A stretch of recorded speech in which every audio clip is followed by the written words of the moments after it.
Kita tahu bahawa semua pimpinan kerajaan sebelum ini, termasuk kerajaan pembangkang sebelum ini, mengakui keperluan melaksanakan penyaluran subsidi. Namun ia tertangguh kerana tiada tekad politik. Maka memaknai subsidi pada pendapat kami adalah keistimewaan rakyat Malaysia. Dan bukan untuk warga asing. Bukan untuk syarikat besar. Kerajaan menyasarkan subsidi supaya dana awam sampai kepada rakyat. Saya bagi beberapa contoh. Kita tahu bahawa bantuan subsidi pengampungan ayam ini sebelum ini telah menyebabkan kita menelan kos RM1 bilion satu tahun. Tetapi pengampungan ini telah berjaya menjimatkan RM1 bilion dan harga ayam tetap terkawal. Telur kita dapat jimatkan RM1 bilion, sudah RM2 bilion. Penyaluran subsidi dan penstrukturan tarif elektrik secara purata menjimat RM6 bilion. 85% pengguna tidak dikenakan sebarang kenaikan tarif walaupun diwar-warkan seolah-olah rakyat tertekan.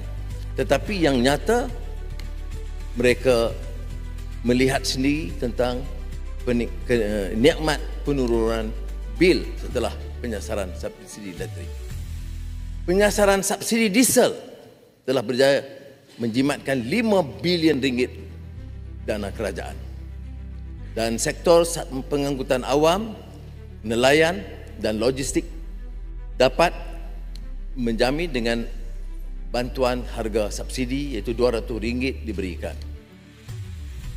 Penyasaran subsidi RON 95 yang amat digeruni dan kempen besar-besaran menentang, tapi setakat ini berjaya menjimatkan RM2.5 bilion wang kerajaan. Bayangkan harga minyak turun ke RM1.99. Warga asing bayar. Rakyat Malaysia dapat menikmati kemudahan yang sukar dinikmati oleh negara-negara lain. Jadi terima kasih kepada semua penyelenggara Budi 95 yang berjalan lancar dan lebih 10 juta rakyat telah bertransaksi membeli RON 95 pada RM1.99 seliter. Pengkalan data 16.5 juta warga negara yang layak sedang dikemas kini untuk menyediakan kuota tambahan kepada 23,000 pemilik perahu berdaftar dan lebih 52,000 pemandu e-hailing aktif. Perahu berdaftar yang kebanyakan di Sabah dan di Sarawak. Keseluruhan penyaluran subsidi justru itu dapat menjimatkan dana negara sekitar RM15.5 bilion setahun.